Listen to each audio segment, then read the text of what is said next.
ভারতে বিশ্বকাপে অংশগ্রহণ করতে হলে মুস্তাফিজুর রহমানকে খেলানো যাবে না। বাংলাদেশে জার্সি পরে কেউ খেলা দেখতে যেতে পারবেন না। All 5 wickets with the off cutter. মুস্তাফিজকে ঘিরেই যখন কূটকৌশল আর কূটনীতিক হিসেবে ব্যস্ত ভারতীয় ক্রিকেট বোর্ড, ঠিক তখনই জল্পনা কল্পনার বাইরে থেকে বাংলাদেশ ক্রিকেট বোর্ড এক কাউন্টার অ্যাটাক ছুড়ে দেয়, যা নাড়িয়ে দেয় পুরো ক্রিকেট বিশ্বকে। একজন ক্রিকেটারকে নিরাপত্তা দিতে যখন ব্যর্থ, ঠিক তখন প্রশ্ন ওঠে, তাহলে পুরো বাংলাদেশ দলকে নিরাপত্তা দেবে কোন যুক্তিতে?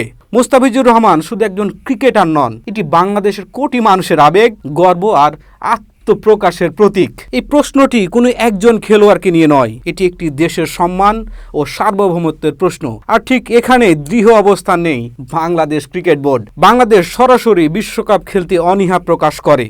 এই একটি সিদ্ধান্তেই বদলে যায় দৃশ্যপট। নড়ে চড়ে বসে বিসিসিআই, চাপে পড়ে খোদ আইসিসিও, কারণ এটা শুধু ক্রিকেট নয়, এটা হয়ে ওঠে আত্মসম্মানের লড়াই। যে মোস্তাফিজুর রহমান একদিন কাটার দিয়ে বিশ্বকে তাক লাগিয়ে দিয়েছিল, আজ সেই মোস্তাফিজকে ঘিরেই বাংলাদেশ বুঝিয়ে দেয় এই দেশ মাথা নত করতে জানে না। ক্রিকেট মাঠে যেমন লড়াই, তেমনি মাঠের বাইরেও নিজেদের অধিকার আদায়ে বাংলাদেশ আপোষহীন। এটা কোনো হঠকারী সিদ্ধান্ত নয়, এটা ইতিহাস থেকে উঠে আসা একটি চেতনা। 1971 সালে যেমন বাঙালি মাথা নত করেনি, ঠিক তেমনি 2026 সালে এসেও ক্রিকেটের প্রশ্নে বাংলাদেশ জানিয়ে দিল, সম্মান ছাড়া কোনো অংশগ্রহণ নয়। আজ এখানে কোনো দল, কোনো বোর্ড আলাদা নয়, লাল সবুজের একই পতাকার নিচে একত্র পুরো বাংলাদেশ। খেলোয়াড়, বোর্ড, সমর্থক সবাই এক কণ্ঠে বলছে, আমাদের খেলোয়াড়দের নিরাপত্তা আগে, তারপর টুর্নামেন্ট। এই সিদ্ধান্ত হয়তো কারো কাছে সাহসী, কারো কাছে বিস্ময়কর, কিন্তু ইতিহাস সাক্ষী, যারা সময়ের প্রয়োজনে সাহস দেখাতে পারে তারাই শেষ পর্যন্ত সম্মান নিয়ে টিকে থাকতে পারে।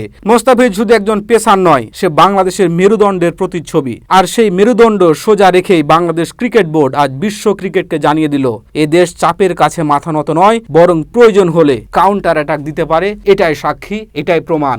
Masum Reza, sports desk, Jagarani TV.